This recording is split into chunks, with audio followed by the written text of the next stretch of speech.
মানুষের জীবনে বয়ঃসন্ধিকালটা কিন্তু খুবই গুরুত্বপূর্ণ। এই সময় শরীর বাড়তে থাকে, মেধার বিকাশ হতে থাকে এবং শিশুরা খেলাধুলা করে বা পড়াশোনা করার জন্য পরিশ্রম করে।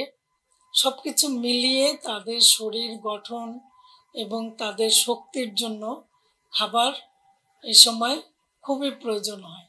এবং খাবারের যে বিষয়টা, এই সময়টা অনেক অভিভাবক বুঝতে পারেন না শিশুকে কি খাবার দেয়া হবে, কতটুকু খাবার দিতে হবে বা কতক্ষণ পর পর খাবার দিতে হবে, অনেকে এটা বুঝতে পারেন না।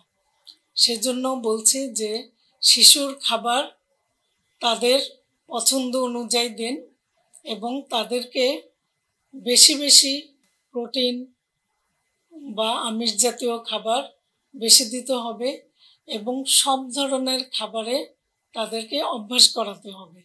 শুধুমাত্র একটি খাবার দিয়েই তাদেরকে অভ্যাস করাবেন না, সব ধরনের খাবারের মধ্যে রাখতে হবে। তো শিশু যদি ছুটাছুটি করে তার জন্য প্রোটিন বেশি দরকার, সেজন্য ডিম, দুধ, মাছ, মাংস বেশি দিতে হবে।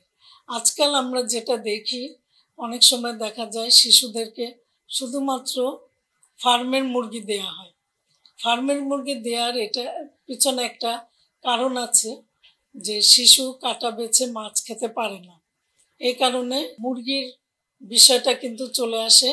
এটা মায়ের জন্য যেমন সুবিধাজনক, তেমন শিশুর জন্য সুবিধাজনক।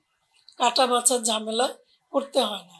কিন্তু প্রোটিন হিসাবে যদিও ফার্মের মুরগি খারাপ না, মাংসটা খুব ভালো, তারপরেও আমি বলবো মাছের মধ্যে এমন কিছু উপাদান আছে যেটা শিশুর মেধার বিকাশের জন্য খুবই দরকার।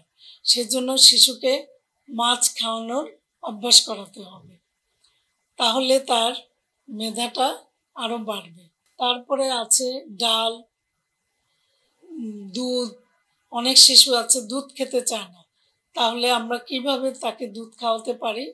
তাকে দুধ দিয়ে সেমাই, সুজি বা দুধের পায়েস, দুধ দিয়ে যে কোনো একটা খাবার তৈরি করে আমরা তাকে দিতে পারি।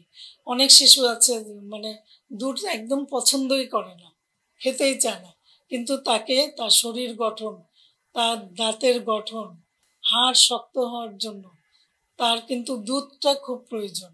সুতরাং তাকে দুধ খাওয়াতে হবে। তবে খেয়াল রাখতে হবে কোনো খাবারই তাকে বেশি বেশি দেওয়া উচিত না। অনেক সময় দেখা যায় একই ধরনের খাবার যদি আমরা বেশি বেশি দেই, অন্য কোনো খাবারের অন্য পুষ্টি উপাদানগুলির অভাব তার শরীরে দেখা দিবে। সেজন্য তাকে একটা সুষম খাবারের মধ্যে তাকে রাখতে হবে এবং তার খাবারে ক্যালোরি বাড়াতে হবে। ছোট বাচ্চা যখন মায়ের দুধ ছেড়ে দেয়, এরপরে যখন আমরা বাড়তি খাবার দেই, আমরা আস্তে আস্তে তার খাবারটা বাড়াতে থাকি।